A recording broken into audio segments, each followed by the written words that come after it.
That is a clever way to ruin me. Ugh. LeetCode. I hate these things. All right, so here we are. I am doing some LeetCode, as everyone says that LeetCode is how you prepare for interviews. So, although I don't have an interview coming up, I figured I would share my experience. So this is the first one.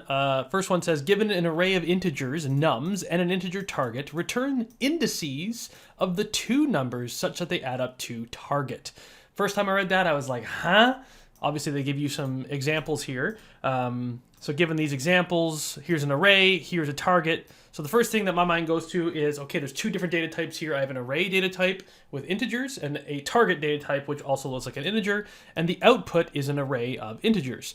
Because nums at 0 plus nums at 1, that is a reference to the index of nums. Again, this is nums. So it's saying nums at 0, I replace that with the number 2. So 2 plus nums at 1. Nums at 1 is this one. So 2 plus 7 equals 9. Then my brain went, I gotcha. We're taking any of these two numbers and adding them up to the target number. Cool. Example 2, how do we get to 6? Well, 2 plus 4. 2 plus 4, which is index 1 plus index 2 equals 6. Example 3, how do you get to 6? 3 plus 3 is 6, so 0 and 1 is 6. Here are the constraints. It looks like the numbers in the array can be negative, and the target can be negative. So we have to be careful. We're adding negative numbers together. How does that complicate the situation? And we can go everywhere from having two inputs in the nums array to less than or equal to what is that? 10,000? 10,000. 10 times 10 is 100 times 10 is 1,000 times 10 again. So 10 times 10 times 10 times 10 is 10 to the 4. That is 10,000. Okay. So, cool. How do we do this? So here's our two-sum, that they give to us, method. We have an input of nums and an input of target, and then we need to give back the indices of the two numbers that add up to that number. You may assume that each input would have exactly one solution. Okay, so you can't get away from, there's always exactly one solution here. You may not use the same element twice, so you can't say nums at 0 plus nums at 0. In other words, passing in 0, 0 as the solution. You can return the answer in any order. Cool, that's nice. So here's the thing. So first of all, I have 15 years of experience as coding. So when it comes to these kinds of questions, there's always in my mind, it's like, okay, there's always a brute force solution, and typically speaking, the brute force solution is not what they want. When you scroll down to the bottom, follow up, can you come up with an algorithm that is less than O of n squared time complexity? So O of n squared time complexity means nested for loops, right? At least I believe it means nested for loops. So the nested for loops situation would probably be like, you start with this number and then add with every other index or whatever. And if you haven't found the answer, then go to the next one and add with all the ones to the right of it. Have you found an answer yet? No. You can go to this one and add all the numbers next to it. So that's the brute force solution. I could code that out right now. And most likely, in my head anyway, I think I can make that work. One way to improve it so that it's not O of n squared is to remove any elements in here that are bigger than the target. Right? Now here's where the curveball might be. You're removing the elements bigger than the target, but remember the target can be negative. So then you would need to potentially remove numbers that are, but I don't know, right? You wouldn't potentially remove numbers that are less than the target because there could be negative numbers. So then I forgot about that. So when there are good one, LeetCode. So when there are negative numbers, what if all the targets you have, what if all the numbers, what if the target is 9 and all the numbers here are bigger than 9? So you have, 10, 11, 12, and then this one is -1, right? You actually can't get rid of the ones that are bigger than 9 because you need 10 plus -1 to give you 9. So then if you'd gotten rid of all the ones bigger than target, which in my brain I thought you could do, that doesn't help. So that's how you can mess yourself up if you don't read the whole question. You need to look at the constraints. The constraints in terms of the numbers in here could be negative. So you see how I could have gone down the wrong path there. In my mind at the beginning, I'd already thought about a solution. Brute force it and then remove any numbers that are bigger than the target because you can do that. No, you can't. All right. So at this point, if I'm in an interview, I need to really make sure that I understand the question. I might read it over again. I'm not going to here because I don't want to waste too much time. But that's something that I might do. I might reread the entire thing and just make sure I'm not missing anything, right? Especially anything obvious. You really don't want to start solving a problem that in your head makes sense, but on paper, that's not what they're asking you to do. So you're going down and wasting all this time solving the wrong problem. So anyway, I believe, and then only one valid answer exists. So I believe, at this point I can go and code the brute force solution, which, like I said, you just literally start at the first index and add every other number to it until you have the target. Now, and it says return the indices of 2 numbers. So at least you know there's a constraint there in terms of you have to have 2 numbers, no more, no less, no more, no fewer than 2 numbers. So that's at least good to know. And there's only one exact solution. So are there any shortcuts here? If I'm trying to go for the more optimal solution, are there any shortcuts that could help me? So I'm just going to spend time thinking. By the way, I'm just noticing in myself right now, because I'm recording this, I do feel a bit of pressure. It almost it's not that I'm interviewing for a job that I desperately need, so it's not that much pressure. But the fact that I have people watching me do this, there is a certain level of, oh my God, am I being judged right now? Although to be honest, after teaching people how to code for 10 years, my skin has become pretty thick. So judge me all you want, because I have this thick skin now due to being a YouTuber and a podcaster and this and a blog poster, etc., etc. I honestly don't care what you think. So anyway, it's a good feeling to have. I don't care what you think, but I do still feel some pressure to perform here. So it's good. I feel under pressure. So getting back to it. Is there anything I can do to make this not the brute force worst case scenario? So there's a target number, right? And the answers are going to have to be close to the target, right? I think. I guess, except for the negative number thing, right? I guess one thing we could do is we could scan for negatives. If there are any negative numbers in there, then that will complicate things, right? But if we scan for negative numbers and there are none, then cool, right? Then we have, we should be able to do what I said, which is to get rid of some of those numbers that are bigger than the target. Same for if it's all negative. If it's all negative or all positive, right?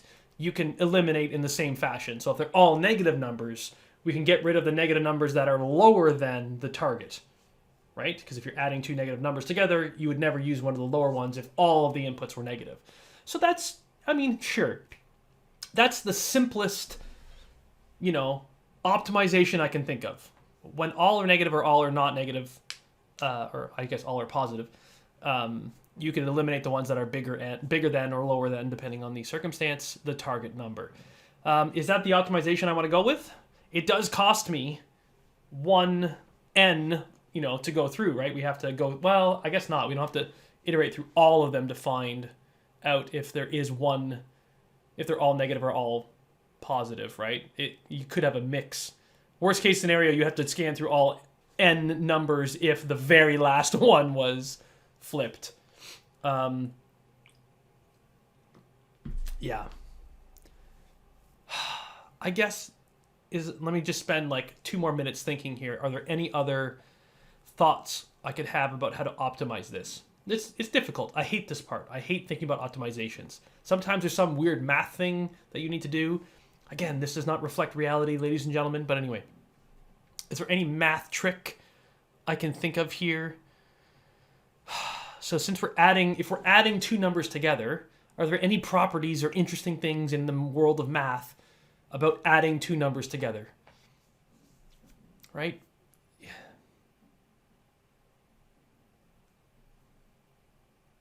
There's no squaring trick here.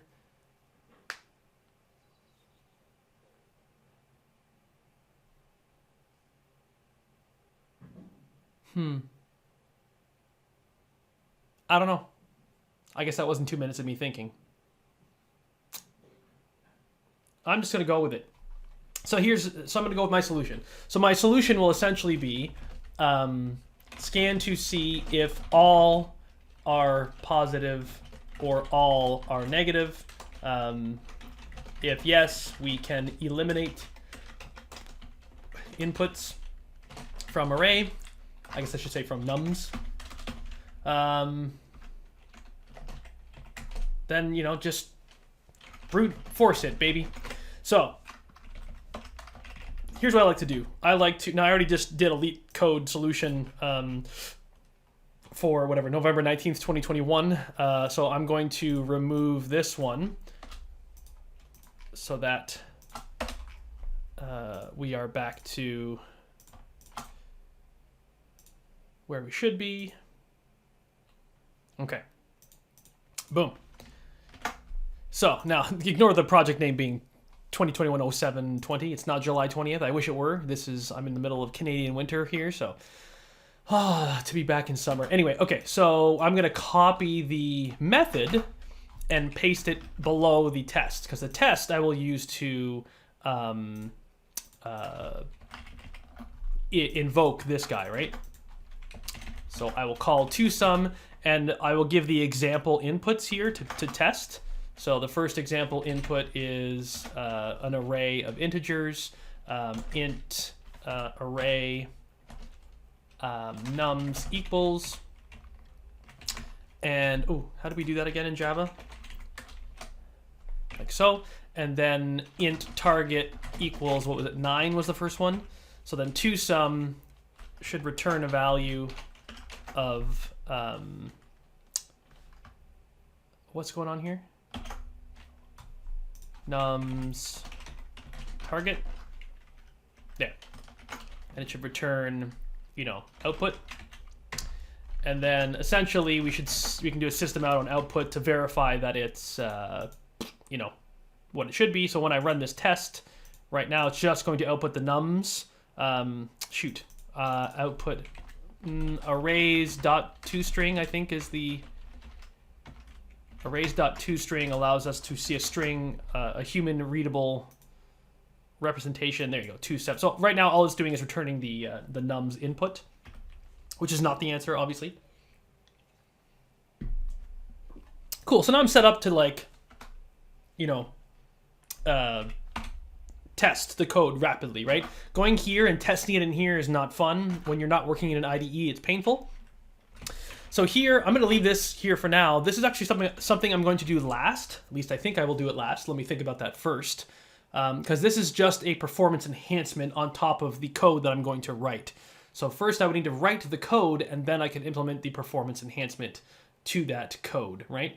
So I believe it's okay to write the brute force approach first.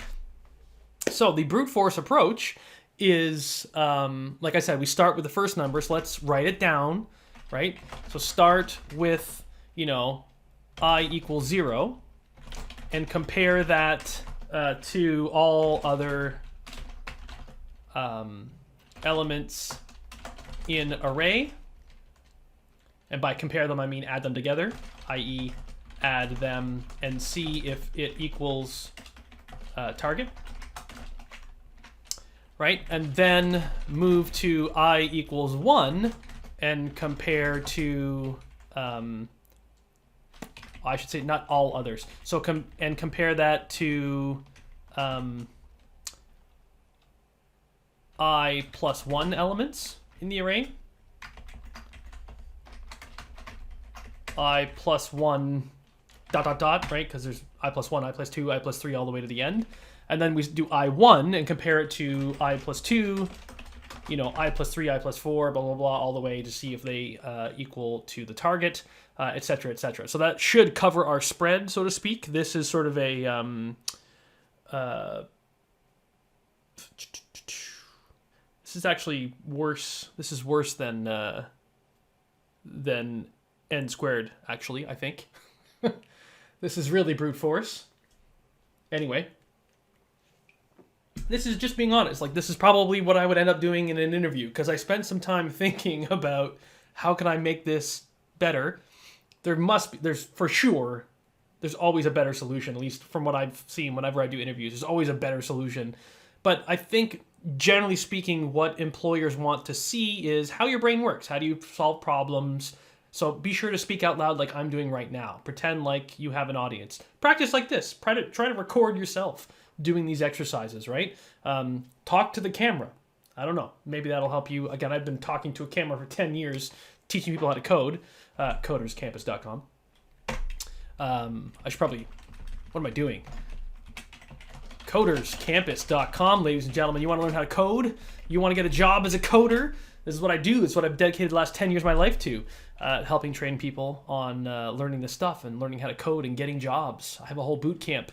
96% success rate with respect to placing graduates in jobs. So if you want to get a job as a coder, check it out. Coderscampus.com/bootcamp. Okay, so let's see. Let's get coding. So we start with a for loop. Now we are going to have to go through every single one of the nums. So all of the num length, I believe. Okay. So we're going to start at 0, and then we're going to compare that to, you know, j. So how would I do this? I would say for int j equals, you know, I plus 1, where j is less than num's length, right? Maybe j plus plus. Okay. Is that right? So when I is 0, we're going I plus 1 for j, right? So I is 0, j is 1, then j is 2, 3, 4, 5. Then I goes to 1, and j is 2, 3, 4, 5. And then, yeah, so that should work, I think. And now what we're doing is we're just doing what I said here, compare the two, right? So you compare if nums at I plus nums at j equals target, then we need to return those two, right? I and j. So we have to return a new int array output equals, what is it? New array,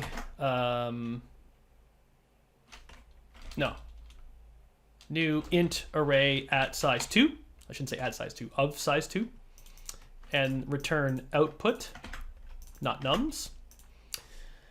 If, so then we say output at 0 equals I, and output at 1 equals j, right? Because those are the two indices that we found. I don't know. Is that it? I don't know. Let's run it and see what happens. With this one, do we get 0 and 1? Was that the answer? 2 plus 7. Yeah, looks like it, right? So cool. Now let's try another one, like 3, 2, 4, and 6. So let's try again.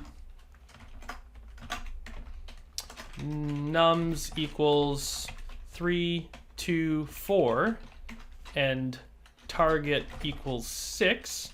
Oh, we can't do that, can we? Array constants. It's constant, right? Ugh. Nums 2. We should be able to reassign target. Yeah. So arrays are tricky like that because when you made the first array nums, it initialized to size 4, right? So you can't then resize it like this, at least, or like I had before, where I reassigned nums to it. All right. Then same thing here. Output 2, we're gonna have to do the same thing, and then system out output 2, right? So what is this? 2 plus 4. So the second output should be 1, 2, right? Or 2, 1, whatever the 1, 2. Nice. All right. And then this one is 3. Well, I hope that works. So there you go. That's the first one. right? That's the body of the code. Now, how do we make it better, right? So that's our brute force approach. Brute force it, baby. Now, we need to check and see, hey, are all the numbers positive or negative? So we will say, how do we store this? I mean, we could, it doesn't matter. We can have two booleans, all positive equals false, all negative equals false. So assume that they're false, and then let's scan through them to see what's up. So we go like this, right? I'm trying to think, how do I do this now? I guess we start off the other way, right? Do we start off with all? Yeah, we start off the other way, true, right? If we start with true, then as soon as, so yeah, this is what we can do. So we start off with all, we assume both are true, because eventually we'll, they can't both be true when they're all positive. I guess we could also say contains positive, contains negative. That might be a better way to do it. That's a better, contains positive, contains negative, and we'll say false. This is sort of the other way to do it. So either it contains a positive, contains a negative, false, false, I think, or they're all positive, all negative, and then you start with true, true. Anyway, that's at least in my brain how it seems to make sense. So now what we can do is we can say if nums at I is greater than 0. Ooh, what about 0? 0 is not negative, right? Has that been proven? Or is 0 anyway? I don't think they said. I don't think they said anything about. Anyway, so if nums at I is greater than 0, then contains positive equals true.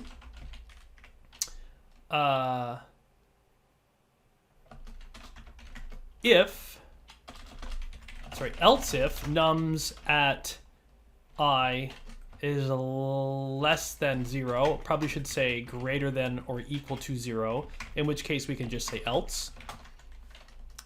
Contains negative equals true.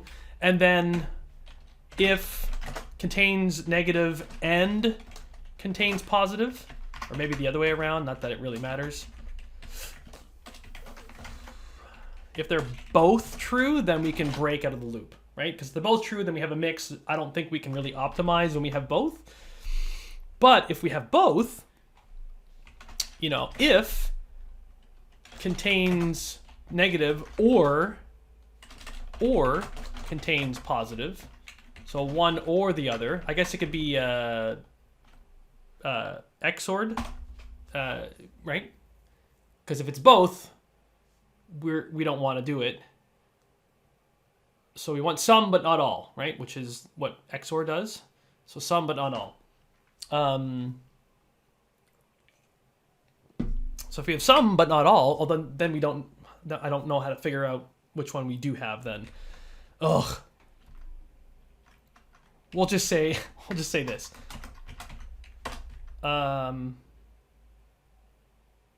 we'll do that. So then we can say if contains negative, then remove negative optimization, right? Else remove positive optimization, although they're probably going to be the same, very similar method. It's probably going to be like, anyway, we'll see.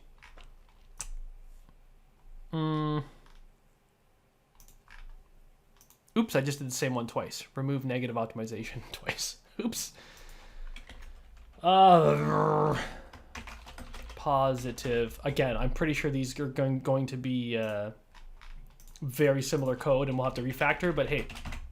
So if we have a positive optimization, same thing. We'll have to pass in the same two inputs, right?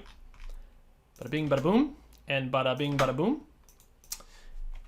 Because I want to be able to remove elements from nums if it is less than target, right? If they're all negative, in other words, it's the removing negative optimization code, then we want to remove all the items that are more negative than the target. So how do we do that? I guess we need to, this should return an integer array because we want to replace the existing one, right? We want to say nums equals the new one, right? We want to have a brand new integer array and we want to replace it. So we can say int array shoot, but we won't know the size going into this. Oh, I hate arrays. We don't have to use an array here. We can just use a list, right? List of integer. You can't tell me what to do. At least not intermittently or intermediately. That's I swear this is non-alcoholic beer, ladies and gentlemen. I don't drink. I just like the taste. True story. So this is the optimized list. Optimized nums equals new array list. Bada bing, bada boom. Import list and array list, and then we will say, I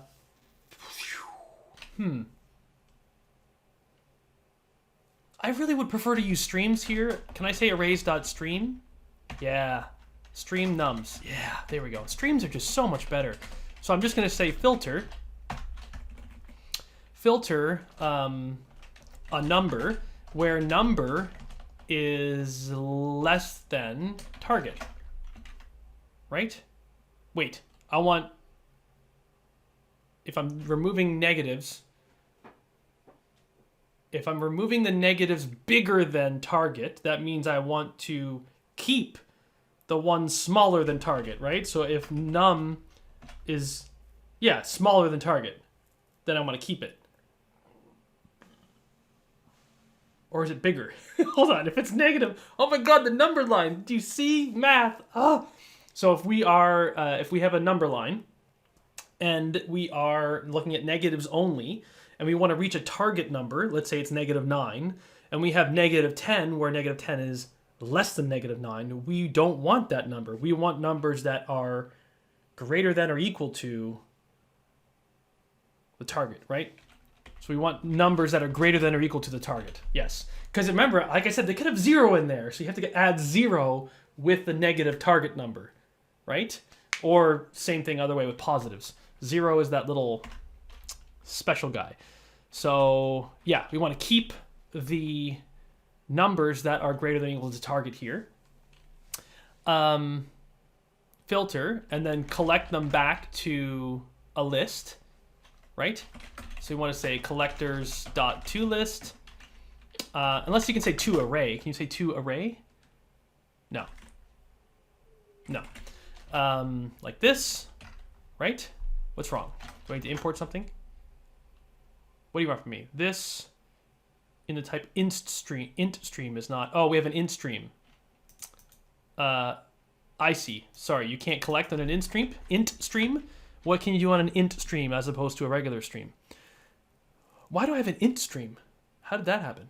It just converted to it automatically? Interesting. Anyway. Distinct filter. I want to collect them back to... Oh, to array. There you go. That's what I want. Nice. Then I don't even need that, and I can just return this. Ta-da! Control-Shift-F to restructure my code, to format it. So essentially, we want to do the same thing up here, right? We want to do this here, and we want to just switch it. So when we want a positive optimization, we want to do the numbers that are less than or equal to target and convert that to an array. I don't know how to make that a variable. I don't know how to make operators a variable in Java. Maybe there's a way to do that, but because that's what we would need to pass in is an operator. So I don't know if that's possible. I don't like duplicate code, but that we're just going to have to deal with it. So, right, remove negative optimization. We need nums and target here to make it compile. Nums and target are being passed in. Let's rerun to make sure we get 0, 1, and 1, 2. 0, 1, and 1, 2. There you go. Cool. So that's a lot of code. So we can ignore this code now. So basically what I'm going to do now that I think it works, I mean, I could do one more test. I guess let's do one more test just to make sure that there's no, you know, if you're here, if you've made it this far, you might as well put in the next one, right? And you should probably create your own tests as well. FYI. Nums3 output 3. So this should return 0, 1. Good. And you should just create your own, right? So let me do this. Let me have -3, -4, -5, -6, right? And let's say it's this one and this one. -4, -6 is -10. So this should, and then nums4. This should be then -4 and -6. So 1 and 3 is the output for that one. Nice. And then let's do one more where we have a mix of negative and positive numbers and a 0. Oops. Shoot, I just hit. What did I do? I hit the wrong. Let me do 0, 10. And the answer I want is 10. 5, 5, 5, 5, right? Makes sense? So what plus what equals 10? 0 plus 10. So you have to have 1 and 3 again. Oh wait. 0 and 10. My bad. That's correct. It's not 1 and 3. It's, yeah. Indices 0 and 2. Yes, that's correct. I thought my code was wrong. Okay, sweet. I mean, it looks, you know, good enough to me. Coderscampus.com. If you want to learn from this mediocre coder. I've been a coder for 15 years almost. Is that right? Almost 15 years. Again, LeetCode does not reflect. I'm 30 whatever minutes into this video right now. It's taking me 30 minutes to do an easy level what's this called? LeetCode. Somewhere it's classified as easy. Here it is, easy. Yeah. And I mean, sure, it was fairly easy in terms of like doing the brute force method and then putting in an attempt at making it a little bit more efficient. But still, like this is not, I'm sure this is nowhere near the best solution. So let me run this code and see if it compiles and everything. Accepted, yay! So does it just tested 1? Debugger? Oh, optimize your, subscribe. I don't, so test case, I guess I need to submit it to see how I did. Ooh, wrong answer. That's no good.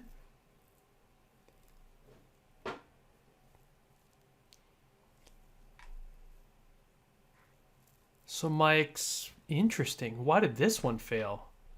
I don't feel like that should have failed. So they put in 2 zeros here. Oh, my optimization code is wrong because my optimization code removed 4 and 3. And then that means that the indices that I returned were 0, 1 because it removed 4 and 3, I think. So we need to look when we do our... Did I just ruin everything with my optimization code? It's... Because it's running the process. It's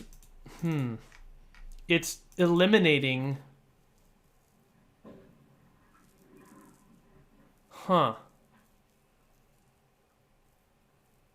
That's going to make it a bit more convoluted. So it's it's replacing the array, the nums array, which means it's fundamentally, if it makes the nums array shorter, it's fundamentally going to change the output because the output is returning the indices of the original nums array, but I'm blowing away some of the indices of the nums array, therefore muddying up my results. And that, the only thing I can think of is obviously not to blow away the original nums. That's an obvious thing to me, is don't modify the input, the original input that your answer is going to be based off of. Instead, create another, optimized nums and perform all the operations on the optimized one. But we're going to have to find a way to convert, because it could be eliminating numbers from anywhere. So it's like we have to maintain a mapping of every single number. Ugh. It's like we need to maintain a map of every single number and its indices, right? That's just yucky.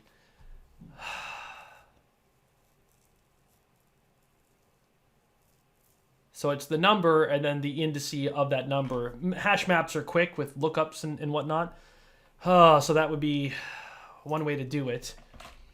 We would have a map, integer, where the first integer being the key is the number itself, which should be unique, but no, it's not unique, right? Because the key, this is a break already, because we have two keys, quote unquote keys, that are the same. I'm just got to. It's too much. I can't run my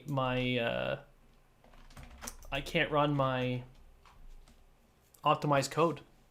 I can't optimize it. I'm breaking it. We're just gonna have to straight up brute force it. That sucks. Welcome to coding, ladies and gentlemen. Submit.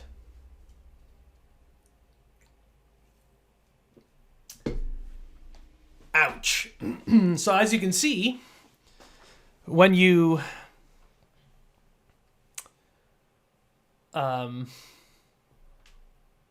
the brute force method, it is not faster than most people. So my code is slower. If I'm below 50% here, I'm slower than average, right? Because I went with the most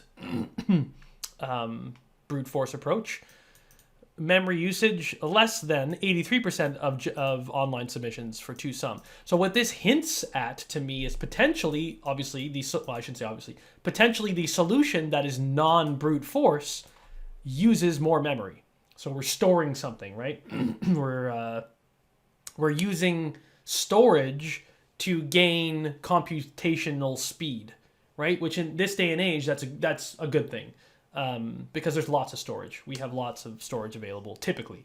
So, I don't know. It's too bad. It's too bad. So this is where you then go and take a look. You can go to Discussions tab and take a look at what people say is the most optimized solution. Optimal solution explained. Oh, someone created a video on it. Look at that. Good on you.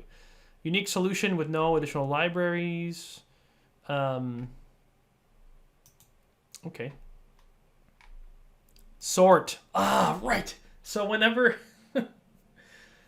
sorting. So whenever...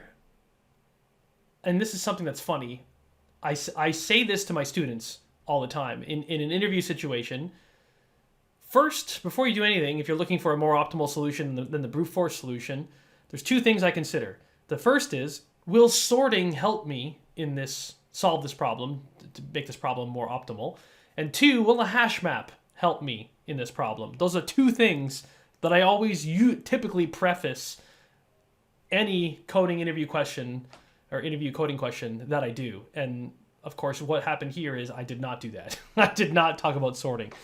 So, yeah, clearly this person used a sort. Now, this is in a different language than I'm used to. So vector is like an array. So they're reassigning nums to a new vector, a new array, so that they don't blow it away. This looks like what, C++ or something? I think so. Well, who knows? Then they sort. And then I and J. So I's at the beginning and J. Oh, I see. So they're going from the beginning and the end, and they're adding towards each other, I guess. While I is less than J, sum I and J together. So sum the smallest number and the largest number together If they've equaled the target, great. Otherwise, if they're not equal to each other, if the sum is greater than the target, remove. So yeah, gotcha. So you're kind of doing this, and adding them together from the left and from the right. Cool. But then what happens is, what is this? It's doing one more loop from the beginning to nums.size -2. Yeah, and this is what I was thinking of doing, right? So what this is doing, I think, is it's saying, do the numbers match each other, right? So because you did a sort here, because you sorted the nums array or whatever, you have changed the actual indices. So because you're modifying the input source that your answer is based off of, you need to store that somewhere and then come back and figure that out. And what this person did is exactly that. So now they're going to, go back through V, which is the copy of nums, and see where those two indices are such that they can actually figure out where those numbers are, the indices of those numbers. Now, what are they doing here? Erases all elements from 0 to size of array -2. Oh, I see. That's just, instead of creating a new array or whatever, you're just erasing all the other elements.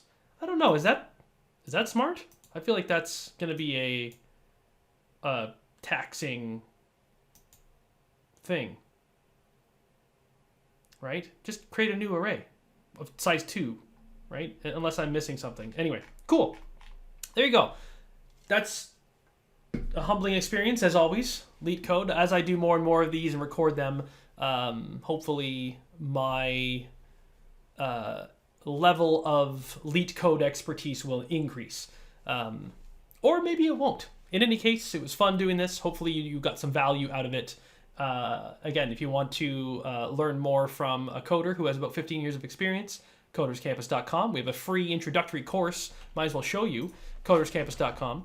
We have a free introductory course. Again, I focus on the Java language because there's lots of jobs in Java available. Once you learn the Java language really, really well, you can go to pretty much any other language. As you saw me interpreting, I think what was C++ without much problem. Going from, so Java and Python are the two kings in terms of, or queens in terms of languages that have job availability, at the moment anyway. So learning either one is going to be a great experience. But learning Python and then trying to go from Python to something like C++ or, I'm sure many other languages, it's very difficult, right? There's a much bigger learning curve. So that's why my thesis is learn Java. There's just as many Java jobs as Python. Learn Java with a mentor like myself and my team and get good at it. And then you're ready for the rest of your career. You're good to go, man. You can interpret code like you just saw, right?